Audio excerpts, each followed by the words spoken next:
안녕하십니까. 스탁과 스토리, 수다가 있는 수요일 김기수의 돌직구타임 MTNW 김기수입니다. 인사드리겠습니다. 자, 시장이 오랜만에 상승 흐름을 보여주고 있죠.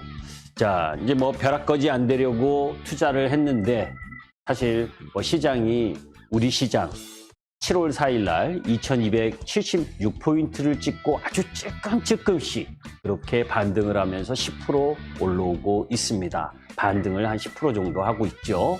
미국 시장은 6월 16일 날 저점을 만든 이후에 15% 정도 나스닥이 반등을 했는데 우리 시장은 그거보다는 조금 못합니다. 그런 가운데에서 동학개미의 선봉장이라고 이야기하고 있었던 분이나 또 가치 투자가의 대가라고 이야기했었던 우리나라 제도권의 분들이 차명계좌 의혹으로 사퇴하는 그런 어수선한 분위기, 이런 분위기가 있었지요. 그런데 왜 제가 이런 이야기를 하느냐면 지금 시장이 조금 반등하는 흐름, 우리 시장은 7월 4일부터 아주 찔끔찔끔씩 반등을 하고 있습니다. 주요국 증시 하락률로 보면 우리 시장 코스피 기준 33% 정도까지 하락을 했다가 지금 18%까지 낙폭을 줄였고 S&P 500도 많이 줄였죠. 자, 베어마켓 랠리와 안도 랠리 이걸 구분할 부분이 필요로 합니다. 자, 뉴스나 TV 경제방송에서 자꾸 베어마켓 랠리다. 그러니까 이번 반등에 계속해서 주식의 비중을 축소해야 된다. 이런 것들 때문인지 아니면 금리가 올라가서 대체 투자안을 찾는 부분이 더 커서인지 고객의 탁금은 계속해서 내려오고 있는 상황입니다. 베어마켓 랠리와 안도 랠리는 명확히 구분해야 됩니다. 아까 제가 왜 올해 시장 지수의 저점을 이야기를 했냐면 여러분들이 베어마켓 랠리라고 생각을 한다면 약세장에서의 일시적 반등이기 때문에 베어마켓 랠리의 관점으로 본다면 7월 4일 날 형성되었었던 2276포인트 지수를 다시 붕괴하는 흐름이 이후에 나타날 가능성이 있다라고 생각하신다면 반등 시 매도 관점이 맞는 겁니다. 그런데 안도 랠리의 관점으로 시장을 바라보신다면 저점을 정말 지루하게 다지면서 올라오면서 지수의 박스권을 조금씩 우상향하고 있다. 제가 두더지 게임도 많이 보여드렸죠. 이쪽 섹터, 저쪽 섹터에서 순환하면서 저점을 높이는 과정이기 때문에 연속성이 없고 그러다 보면 지치게 돼서 주식을 매도하는 현상이 전개가 되는데 이 베어마켓 랠리와 안도 랠리를 어떤 관점으로 바라보느냐에 따라서 여러분들이 주식 포지션을 갖고 가는 전략적 흐름을 갖고 가야 된다라고 보여집니다. 자, 잠시 후에 김기수 돌직구 타임을 본격적으로 시작하도록 하겠습니다.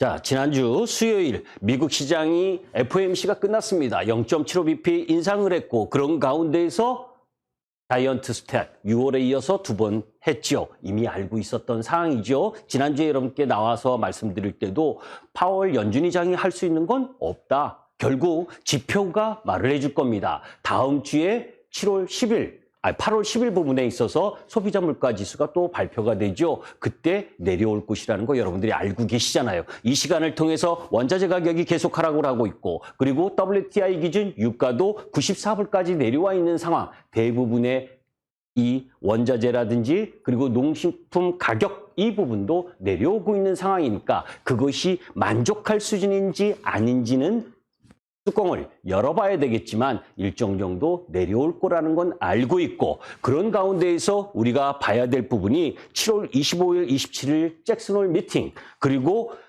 FOMC가 8월에는 없습니다. 그런 가운데에서 9월 21일 부분이 돼야 FOMC가 또 열리는 거죠. 그때 0.75bp를 인상할 거냐, 0.5bp를 인상할 거냐 미리 고민하지 마시라는 겁니다. 이 이야기는 무슨 이야기냐면 다음 주 8월 10일 날 나오는 미국 소비자 물가 지수가 지난달 9.1%보다 하향된 흐름 부분이 나오게 된다면 FOMC 공백된 상태, 공백존이죠. 9월 20일까지는. 그때까지는 부분에 있어서 시장은 서서히 찔끔찔끔이지만 반등의 흐름을 갖고 갈 가능성이 높다. 그렇다면 베어마켓 랠리가 아니라 안도 랠리 관점에서 시장을 바라보셔야 된다는 거고, 그런 가운데에서 미국이 2분기 GDP 이미 이 자리를 통해서 미국 시장에서 1.6%까지 마이너스가 나올 가능성도 있다라고 이야기를 했는데 0.9% 나왔습니다. 예상보다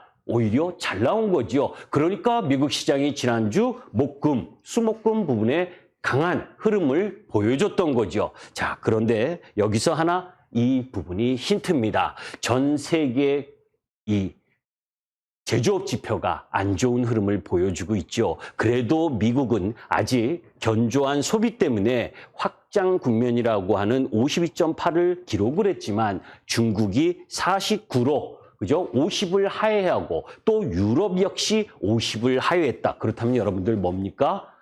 이 긴축으로 인해서 미국은 괜찮은데 유럽과 중국은 경기에 대한 부담을 느끼고 있겠구나. 그렇다면 여러분들이 신규 매수하는 관점으로 바라봤을 땐 경기 민감주 쪽은 매수를 고려하는 부분은 더 타이밍을 늦춰야 되겠죠. 이런 제조업 지표의 흐름 부분을 여러분들이 볼 필요가 있다라는 부분입니다. 자, 그런 가운데에서 어제부터 계속해서 펠로시 미국 하원 의장의 대만 방문 때문에 난리 부르스를 보였죠. 어제 우리 중국 시장이 장중에 마이너스 3%까지 근처 하락을 했고 아시아 대부분의 증시가 하락을 보였습니다. 이미 지난주에 말씀드렸었던 미국과 바이든과 시진핑의 전화 정상 통화 이 회담이 있었는데 아무런 결과물이 없었어요.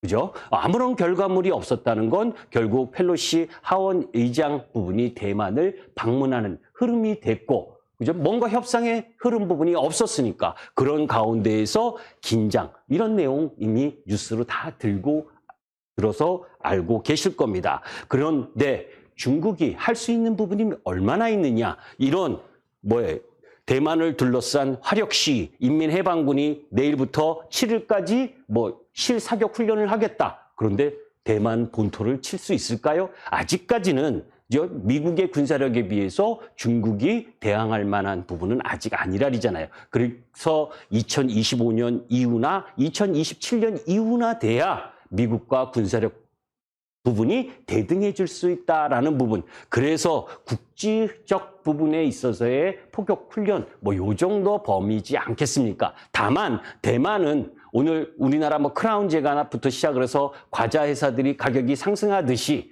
대만과 관련된 부분에 있어서 농수산이라든지 이런 가공식품 이런 부분에 있어서의 수출 규제 이런 경제적 제재 일정 정도 영향을 미치는 부분이고 핵심적인 부분에 있어서 반도체라든지 이런 부분들을 규제를 하게 되면 실제 타격은 누가 있는 겁니까? 중국 역시 받을 수밖에 없는 상황이죠. 오히려 이 부분이 주식을 싸게 매수할 수 있는 기회다라고 봤습니다. 자, 그런 가운데에서 여러 가지 뉴스가 나왔죠. 참 이런 불공정 거래 그죠? 이런 거부터 개인 투자가들이 탐욕에 의해서 주식을 매수하고 신용을 쓰고 그리고 미수를 하는 것도 별로 좋은 일은 아니지만 내부 정보를 이용해서 이런 식으로 해외 수지 따고 기업 내부자들이 와이프나 또 아는 사람에게 주식 매수 건의하는 이런 건 발본색원에서 엄벌에 처해야 됩니다. 그런 것들이 올바른 주식 투자 문화의 바른 길을 만들어주는 거죠. 개미울림 불법 공매도도 97%가 외국인입니다. 제가 몇 차례에 걸쳐서 공매도와 관련된 이야기를 여러 차례 했습니다. 그죠? 공매도를 선의의 선진 자본 금융 시장의 선진 기법이다라고 치장을 하면서 그 부분을 이야기를 하는 부분, 긍정적인 요인을 이야기할 수도 있습니다. 그러나 잘못된 불법에 대해서 미국은 500만 달러 이하 벌금 또는 20년 이하의 징역 이렇게 강하게 불법 공매도에 대한 처벌 수위를 갖습니다. 그런데 우리나라는 뭡니까? 그죠? 1년 이상 징역 또는 3배에서 5배 벌금이라고 1억 이하의 벌금 정도로 마무리하는 수준, 이런 부분들, 이것 공정한 룰을 제공을 하고 개인 투자가의 힘을 가질 수 있는 제도 개선은 반드시 필요로 하다. 외국인 놀이터 된 거 아시죠? 그죠? 그래서 6월까지 엄청나게 공매도를 때리다가 저런 내용들이 나오고 하면서 요 근래 부분에 있어서는 공매도도 줄어들었고 외국인도 7월부터 매수세로 돌아온다라고 하는 부분들 여러분들 알고 계실 거고. 자, 바로바로 넘어가겠습니다. 아까 말씀드렸었던 베어마켓 랠리가 아니다. 이전 저점을 깨는 랠리가 아니다라고 하는 부분은 여러분들께 계속해서 이야기를 했습니다. 2008년 리만브라더스 사태나 이럴 때에 비해서 우리나라의 종합주가 지수 자체가 기업들의 영업이익에 비해서 현저하게 낮아져 있는 부분이기 때문에 적어도 2580포인트까지는 주식을 매도할 이유가 없다라는 부분, 그 이후 부분에 있어서는 박스권 상단 부분, 박스권을 우상향한 상황에서 움직일 가능성이 높다라고 하는 부분입니다. 이미 S&P 500은 38% 수준의 되돌림을 진행을 했고 우리 시장은 고점 대비 주가 복원이 미국 시장보다 약한 부분인 건 분명합니다. 그런데 우리 시장은 이렇게 미국 시장보다 약한 되돌림인 이유가 있죠. 미국은 소비가 견조하고 그런데 반면에 우리나라는 수출 국가인 가운데에서 중국과 유럽의 경기 침체, 이 부분에 대한 부담을 안고 있는 거고 우리나라 코스피 지수 구성 섹터 부분에 있어서 살펴보게 되면 우리나라는 아직도 산업재 소재 비중이 높다. 그 산업재 소재 비중이 높다는 건 뭐예요? 경기 민감 섹터의 비중이 높기 때문에 미국보다 이 회복력이 다소 약한 것뿐이지. 우리나라 잠시 후에 말씀드리겠지만 기업들의 실적 발표, 그죠? 지난주에도 말씀드린 것처럼 지난 부분 우리나라 2분기 성적표를 들여다보니까 8월 2일까지 126개사의 컨센서스 대비 실제 실적을 비교하면 68곳, 약 54%가 예상치를 웃도는 영업이익이 나왔습니다. 오늘도 카카오 게임즈가 분기 최대 실적을 보이면서 세게 올랐잖아요. 그죠? 이런 기업의 실적이 분기 최대 실적을 경신하지 못하는 기업이라면 떨어져야 되는 것이 맞지만 실적이 어려운 2, 4분기 경영 환경에서도 나아지고 있는 기업들이라면 여러분들이 시장과 지수 이런 부분에 연연하지 말고 물량을 모아갈 필요가 있는 거지요. 자, 지난 시간에 여러분들께 말씀드렸었던 부분도 마찬가지였습니다. 여러 가지 경기 민감주보다는 구조적으로 성장하는 섹터들을 매수해야 되는 것이 더 시장에 바람직하다라는 부분을 이야기를 했는데 우리나라 7월 수출 실적이 나왔습니다. 또 실적이 무역수지가 적자, 그죠?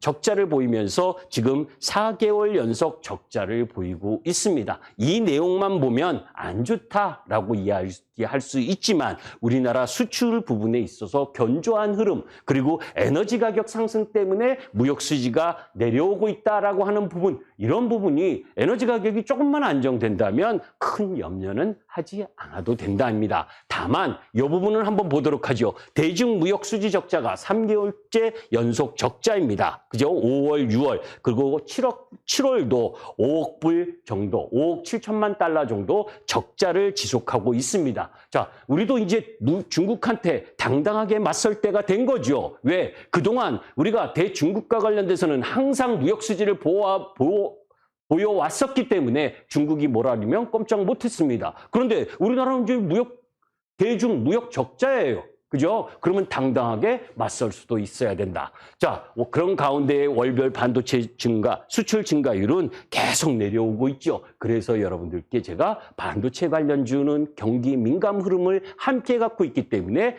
매수의 공략 포인트를 계속 늦춰야 된다라고 이야기하는 부분입니다. 자, 아까 악재 뚫은 기업들과 관련된 부분을 이야기했는데 사실 지난주에, 그리고 이 내용은 몇 달 전에 말씀을 드렸었던 부분입니다. 3월 초에 러시아에 보내는 이별 편지, 그래서 태양광과 풍력 부분, 그죠? 그 부분을 자세히 잘 보셔야 되고 방산 관련 내용 부분도 지난주에도 또 말씀드렸죠. 지난주 목요일 계속해서 상승 흐름을 세게 갖고 왔던 부분입니다. 이제 거기에 지난주 그 이후에 더 기름을 부었었던 내용이 조 맨친 의원이, 민주당 조 맨친 상원 의원이 계속해서 반대하던 예전 BBB 법안, 더 나은 미국 재건을 위한 이 법안 부분에 있어서 계속 반대해서 통과되지 못했었던 부분이 이제 조 맨친 의원의 변심으로 인해서 통과 일보 직전에 나왔죠. 그런 가운데에서 힘을 받으면서 태양광과 풍력, 태양광은 현대에너지솔루션이 대장, 풍력은 삼강 M&T, 그죠? 그 대장 부분이 세게 올라간 흐름, 오늘은 다소 태양광 쪽은 조정을 받는 거 당연한 거고, 그죠? 자, 그러면 그 흐름 부분이 계속될 수 있느냐 하는 부분입니다. 자, 앞으로 기본 BBB 법안보다 사실은 10배 정도 규모가 줄어들었지만 481조의 지원을 한다는 이야기입니다. 그 속에서 태양광과 풍력에 대한 세제 혜택, 2032년까지 연장 방안, 이 부분이 형성된다면 가장 수혜를 보는 쪽은 풍력이다. 그 풍력 중에 삼강 M&T다라는 부분을 염두에 두시고 눌림목대 공략을 하시면 됩니다. 자, 그런 가운데에서 전기차 구입할 때 신차는 7,500불, 중고차는 4,000달러를 지원한다고 이야기를 합니다. 여기서 핵심은 이겁니다. 지원을 하는데 아무 전기차 부분이나 지원을 하는 것이 아닙니다. 전기차 내에 들어가는 소재 부분, 그죠? 전기차 부분에 들어가는 원재료 부분이라는 게 뭐예요? 니켈이나 리튬 이런 부분이죠. 이런 부분들은 미국과 협정을 맺은 나라에서 생산한 그 원재료가 40% 이상이 되지 않으면 지원을 하지 않습니다. 그건 뭐예요? 중국이나 이런 공산국가들에 대한 규제를 하겠다라고 하는 부분이죠. 또 부품과 관련된 부분에 있어서는 50% 이상 미국 내에서 만들어져야 나머지 반을 지원하겠다는 겁니다. 그러니까 미국 내에서 생산하고 되도록이면 미국과 자유우방 연맹국가들의 동맹국가들과 관련된 부분에 있어서 생산된 원재료를 사용하라는 겁니다. 왜 그런 이야기가 나왔느냐 이거죠. 사실 CATL이 34%, 마켓, 배터리의 시장 전 세계 글로벌 점유율이 34%, LG 에너지 솔루션은 작년에 비해서 동기간 6월 달까지 그죠? 10%가 줄었습니다. 중국이 전체적으로 CATL을 포함해서 56%를 장악하고 있어요. 이거 더 놔뒀다간 그죠? 미국이나 그 서방 국가들의 전기차에 들어간 배터리가 중국으로 도배될 겁니다. 이거 놔두면 안 되잖아요. 그죠? 코로나 때 보셨잖아요. 공급망 이거 무기화할 수 있는 에너지를 무기화하듯이 이 배터리도 무기화할 수 있다라고 하는 부분. 중국이 계속해서 시장 점유율을 높여가면 그죠? 단가가 낮은 중국 거 써서 단기적으로는 좋겠지만 나 이후에 공급망 부분에 있어서는 어렵다는 겁니다. 자, 그렇다면 어떤 이 부분이 나오는 겁니까? 그죠? 지금 미국에서 생산하고 있는 전기차와 플러그인 하이브리드카 이 생산하고 있는 부분입니다. 테슬라에는 파나소닉, 그리고 GM에는 LG 에너지 솔루션, 그리고 대부분이 뭐예요? 우리나라 기업이나 조금 일본 기업이 들어가 있는 거죠. 그 전에는 20만 대까지만 보조금을 지급했는데 이제 20만 대 이상 더 팔아도 보조금을 지급한다라고 이야기를 합니다. 오늘 대만과 그죠? 중국 간의 관계가 악화되니까 중국의 CATL이 미국에 공장을 짓겠다라고 하는 발표를 하려다가 연기를 한다라는 발표가 나왔습니다. 미국은 적어도 자유 동맹 국가들의 이 배터리 포지션을 더 높여가겠다라고 하는 부분이 보여지잖아요. 그렇다면 여러분들 뭐예요? 우리나라 배터리 기업들, 그죠? 그 특히 제가 좋아하는 양극재 관련주, 에코프로비엠이나 LNF, 그리고 포스코 케미칼, 그리고 나노 신소재, 그리고 코스모 신소재 이런 쪽 다인 부분들은 여러분들이 눌림목대 계속 공략해야 된다라고 하는 부분 나오잖아요. 구조적으로 성장하는 섹터에 힘을 받을 수 있는 정책적 흐름을 함께 갖고 있다라고 하는 부분을 보셔야 되는 겁니다. 자, 한국형 치수법 공개했습니다. 여당이 반도체 특위를 통해서 기본적으로 반도체 산업 경쟁력을 강화하기 위해서 세제 혜택을 하겠다. 대기업 6%에서 20%까지, 중견기업, 중소기업 더 늘리겠다.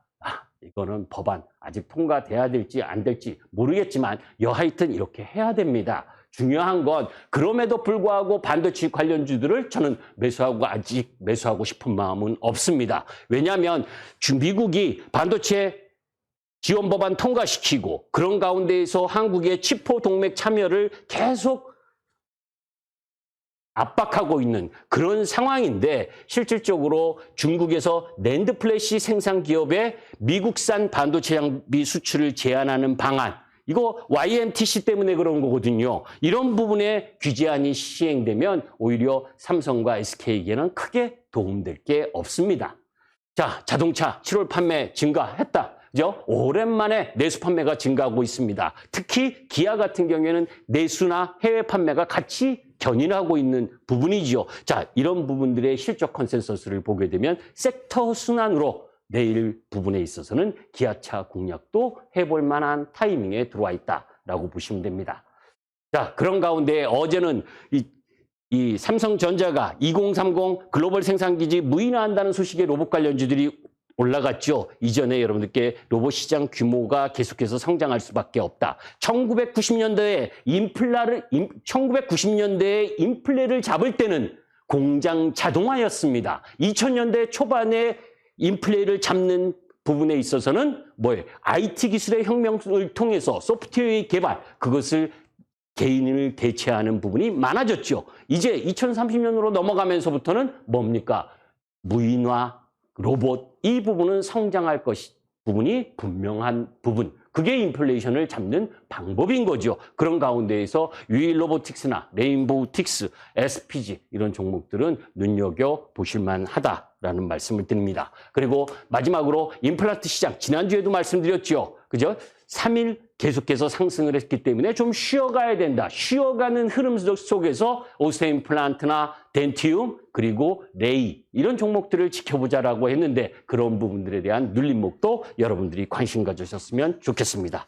자, 빠르게 이 말씀을 드렸습니다. 그런데 제가 말씀드리고자 하는 부분에 있어서는 오늘 비단 게임 관련주도 올랐고 플랫폼 관련주도 올랐고 그런 쪽이 올라가면 또 조선이나 철강이나 건설 이런 쪽은 또 약세 흐름 이런 복합적인 부분에 두더지 게임하듯이 섹터가 반등하면서 연속성을 갖지 못합니다. 그러나 줄기 부분에 있어서는 항상 경기는 지금 경기의 저점이 찍었느냐 안 찍었느냐 앞으로 내년도에 경기가 더 어려워질 수도 있다라고 하는 이런 부분들 속에서 여러분들이 선택해야 될 건 뭐예요? 글로벌 시장에서 구조적으로 성장할 수 있는 섹터, 그 섹터 내에서 실적의 분기마다 매출의 성장이 이루어지면서 영업이익을 증가시킬 수 있는 종목, 그런 종목이라면 일시적으로 외국인과 기관이 매도하더라도 강철 심정으로 버텨야 되는 겁니다. 지금 시장은 7월 4일 2727포인트에서 200포인트 정도 반등을 했습니다.